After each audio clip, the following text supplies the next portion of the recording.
بمتين محاولكم. السلام عليكم ورحمة الله. وعليكم السلام ورحمة الله وبركاته. شخص محترم څنګه الله خیر خیرت ته ټیک ټاک یې؟ الحمد لله. تاسو خیر؟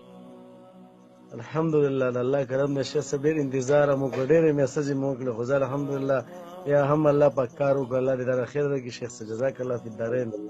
والله دې جنت الله یې ستاسو حفاظت وکړي. الله دې ایمان نصیب کړي. شخص زه خو پېښور نه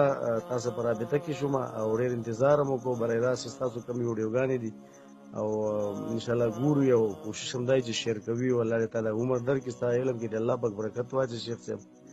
الله یو سوال مې راوړی دی. الله امین. شیخ صاحب ډېر انتظار مې وکړو، ماشومان وویل ډوډۍ وخورم، ما نه ډوډۍ نه خورم، تر هغې چې شیخ صاحب څنګه خبرې نه یې کړې مالې. جی څه سوال استاد؟ شیخ صاحب ما سوال دا دی، زه والد صاحب مې دی لږ مریض دی که نه، او ذهني مریض دی، دماغي توازن یې لږ برابر نه دي که نه، داسې مرګي بیماري پرې راځي، مرګي چپه پرې راځي که نه، او که تاسو ته ښکاري نه هغه دی غالبا دغه دی ناستی دی، نو لاولنی درخواست خو د دعا دی،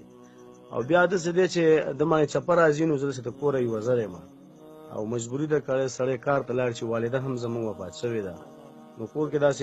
د قابو کولو دپاره د ده څوک شته دی نه، نو زه کار ته لاړ شم،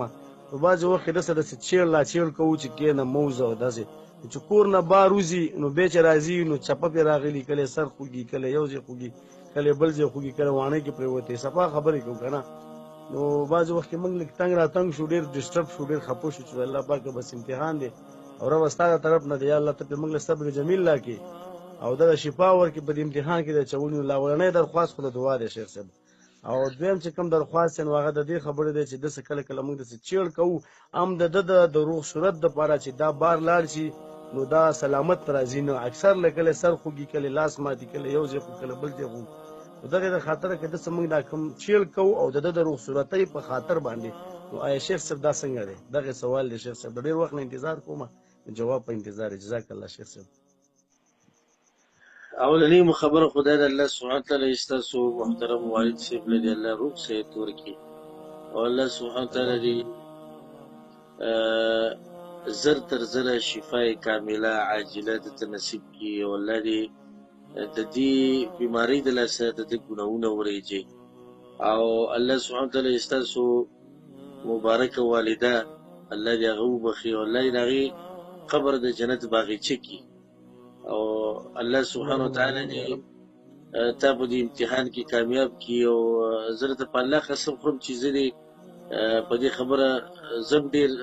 متاثره شوم چې د الله د نوم نه ځار شم، د الله امتحانونه یې دغه شان،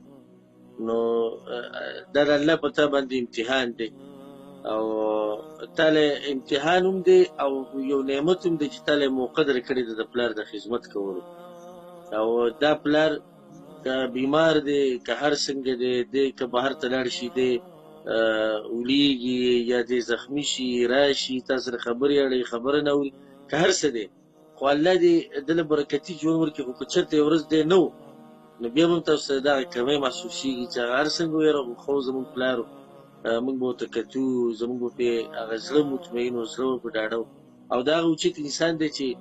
ستا په رګونو کې د ده وینه چلېږي، او دا هغه اوچت انسان دی چې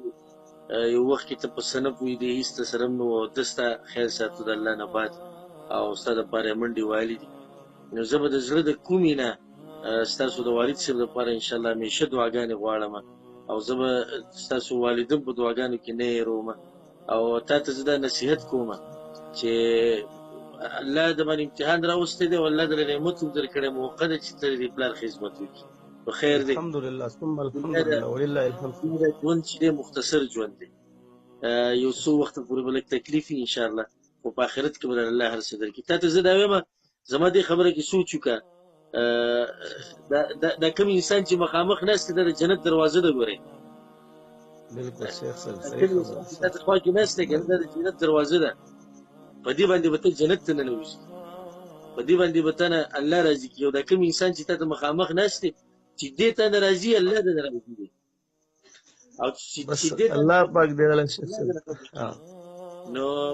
د ده ډېر خیال کوئ، او دغه کوم سوال چې تا وکړو چې کله تاسو دته لږ چیړ ورسره وکړئ د ده د خیریت دپاره او د ده د فایدې دپاره انشاءالله الله تاسو په هغې لږ ګارئ خو هم ډېر په حکمت ډېر په طریقه ځکه چې د انسان ذهن کله کار پرېږدي نو بس دنه ماشوم کې ښایي ماشوم ذهن له بیا هم څه نه څه کار کوي او الله دې تعالی ته